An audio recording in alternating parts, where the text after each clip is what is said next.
पूरी सुविधा पूरी व्यवस्था में बच्चों के ब्राइट फ्यूचर के लिए श्री राम इंटरनेशनल स्कूल, काको रोड, जहानाबाद। 13 नवंबर 2024 को बिहार में 4 सीटों पर उपचुनाव हुआ था और आज 23 नवंबर 2024 को उसका परिणाम आ गया। परिणाम बेहद चौंकाने वाला है और हद से ज़्यादा जिसे कहा जाए कि वो लोग जो पार्टी के कद्दावर नेता हैं उनकी बत्ती गुल हो गई है। आइए इस पे बात करते हैं। हमारे साथ सीनियर जर्नलिस्ट एस.के. मिर्ज़ा साहब है। बहुत से सीनियर नेताओं की जो है आज जिनकी हार हुई है उनकी बत्ती गुल हो गई। पिछली बार इंटरव्यू आपने किया था, मैंने तेजस्वी यादव को मैंने कहा था कि संभलिए, नहीं तो भी बहुत खराब होने जा रहा है। मैंने उस समय कहा था कि पहले चीज़ों को समझिए।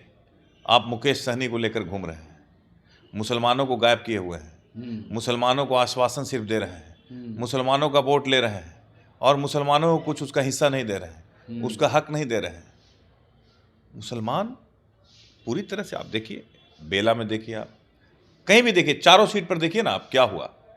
सही बोल रहे हैं। सब एनडीए जीत के ले गया, हमने कहा। तो ये एक तरह से इस चुनाव को लोग सेमीफाइनल के रूप में देख रहे थे। अब फाइनल 25 में है। तो आप समझ सकते हैं कि क्या स्थिति होने वाली है। क्योंकि इस विद्रोह को कम करने के लिए, इस विरोध को कम करने के लिए तेजस्वी यादव, लालू यादव तो आप समझिए कि कुछ करते नहीं हैं। जो भी करते हैं तेजस्वी यादव ही करते हैं। लालू यादव चूँकि बीमार हैं, वो ज़्यादा दिमाग नहीं लगाते हैं। दिमाग क्या, वो बेचारे वो भी उम्र का तकाजा। लालू यादव का मुकाबले का तो कोई नहीं है। सही बात है। लालू यादव की जो राजनीति होती थी जब वो चरम पर थे, कोई टिक नहीं पाता था, ये सच है। लेकिन तेजस्वी यादव में वो गुण, वो खूबी नज़र नहीं आ रही है। ठीक है ना। तेजस्वी यादव हमारे हिसाब से टिकने वाले नहीं हैं इन लोगों के सामने। जो एनडीए का जो पूरा कुनबा आप देख रहे हैं, जो एक बहुत बड़ा जो है, एक विशाल नीतीश कुमार, नरेंद्र मोदी और यहाँ सम्राट चौधरी, ये जो एक बड़ा कुनबा है। इनके पास कितना है, कौन है? हेलीकॉप्टर में 2। हाँ, और कौन है, कोई बताया जाए, संख्या बताए कौन है इनके पक्ष में बोलने वाले। अब जो बोलने वाले हैं या जो हैं उनको साथ लेके भी नहीं चलते हैं। तो स्थिति ये हुआ कि अंदर अंदर विद्रोह चल रहा था। तेजस्वी यादव को थोड़ा सा समझने में प्रॉब्लम हो रहा है। मैंने कहा था कि सतर्क हो जाइए, गंभीर हो जाइए और जो अपने एम बाई समीकरण को पहले बचाइए। पहले तो आप बेसिक तो बचाइए, बेसिक नहीं बचा पाए। एम बाई समीकरण एकजुट होता तो बहुत लाभप्रद होता। और एम बाई समीकरण समझिए कि ये टूटा, मुसलमानों का वोट बटा, मुसलमानों ने बहुत बड़ा नुकसान पहुंचाया और आगे 2025 में इससे भी बड़ा नुकसान पहुंचाने की तैयारी चल रही है। और पीके भी ख़त्म, पीके ख़त्म तो नहीं, उनको तो अभी आगाज़ था, लेकिन पीके भी कहीं एक भी सीट नहीं ले पाए। समझ गए ना। जो चैलेंज कर रहे थे पीके, प्रशांत किशोर जी, कि मैं 4 विधानसभा सीट में जीतूंगा, ये वो उल्टा। हम कहा ना कि पिछली बार जो बात हम लोग किए थे, एक बात मैंने आपको स्पष्ट कहा था कि मुसलमानों को जो उनका वाजिब जो हक, मुसलमानों का जो हक, हिस्सा, अधिकार जो मिलना चाहिए उसको, चाहे वो टिकट का मामला हो, चाहे वो, मान एक चीज़ बताइए आप, बेला ही को मान लेते हैं। बेला में मुस्लिम बहुल आबादी था, 62,000। देखिए बेला में हारने का बस एक ही कारण हुआ, समझ गए ना। अगर कोई दूसरा कार्यकर्ता को टिकट मिल जाता तो जीत जाता, एक आम साधारण सा किसी को भी मिल जाता तो जीत जाता। प्रॉब्लम वही था, सिर्फ यही था कि मतलब लोगों को ये था। ऐसा नहीं था कि विश्वनाथ कोई खराब आदमी था, विश्वनाथ भी ठीक आदमी है। मतलब एक पब्लिक से जुड़ के काम रहने वाला आदमी है और अच्छे आदमी है। लेकिन ये पब्लिक है भाई, पब्लिक कब क्या करेगी, पब्लिक के दिमाग में क्या घुस जाएगा, ये कोई नहीं जानता है। मुसलमान वहाँ नाराज़ था। हम लोग जब वहाँ सर्वे कर रहे थे बेला में, तो हमने देखा कि मुसलमानों में एक नाराज़गी है। मुसलमानों को उनके हक से वंचित किया जाता है। मुसलमान जिस तरह से वोट देते हैं, जिस जज्बे से वोट देते हैं, उस जज्बे के साथ पार्टी उनके साथ बिहेव नहीं की, जिसकी वजह से एक बहुत बड़ा नुकसान हुआ। और बेला में खासकर ये भी हुआ कि पिछली बार ओसामा आए थे तो उसमें एक कार्यकर्ता को, पीके के कार्यकर्ता को, एक जो मुसलमान ही थे उसको पीट दिया गया था। इस तरह की चर्चाएं थी, इस तरह का जो है एक सोशल मीडिया पे खबर वायरल हुई, उसकी वजह से भी एक नुकसान हुआ। और ये नुकसान तो एक जगह नहीं हुआ, चारों जगह नुकसान, चारों सीट नुकसान हुआ। महाराष्ट्र में देखिए कि बम्पर जीत हुई, झारखंड में बचा रहा, झारखंड में बचा है। अभी भी वक्त है मुशर्रफ जी, अभी भी वक्त है चुनाव में। 2025 में पूरा 1 साल है। हाँ 1 साल, हाँ 1 साल मान के चलिए कि 1 साल है।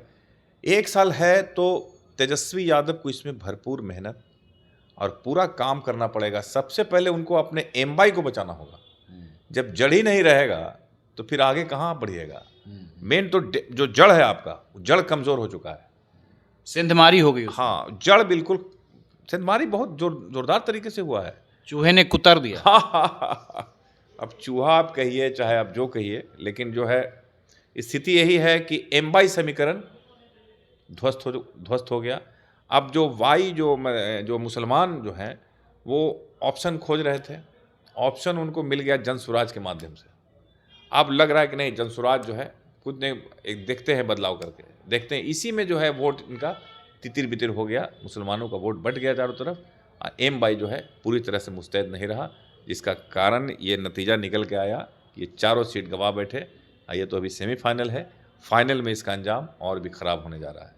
मतलब और बुरा हो सकता है। बुरा होना ही है ना, सुपड़ा साफ भी हो सकता है। हाँ सुपड़ा एकदम साफ।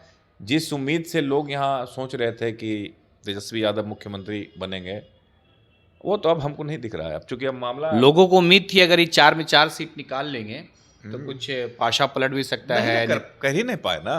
वो ये जो माया जाल जो है ना, मोह माया जाल में ही घिर गए। तो मोह माया जाल में रहेगा तो फिर कैसे होगा। लालू यादव की दूरदृष्टि अलग थी। लालू यादव में जो एक पोटेंशियल है, जो सोच है, बहुत दूर का कौड़ी वो सोचते हैं। तेजस्वी यादव में वो, चूँकि तेजस्वी यादव स्ट्रगल करके तो आया नहीं है। तेजस्वी यादव तो कभी उस तरह का रहा नहीं है। वो तो समझिए कि डायरेक्ट जो है एकदम सीधे बन ही के आए हैं।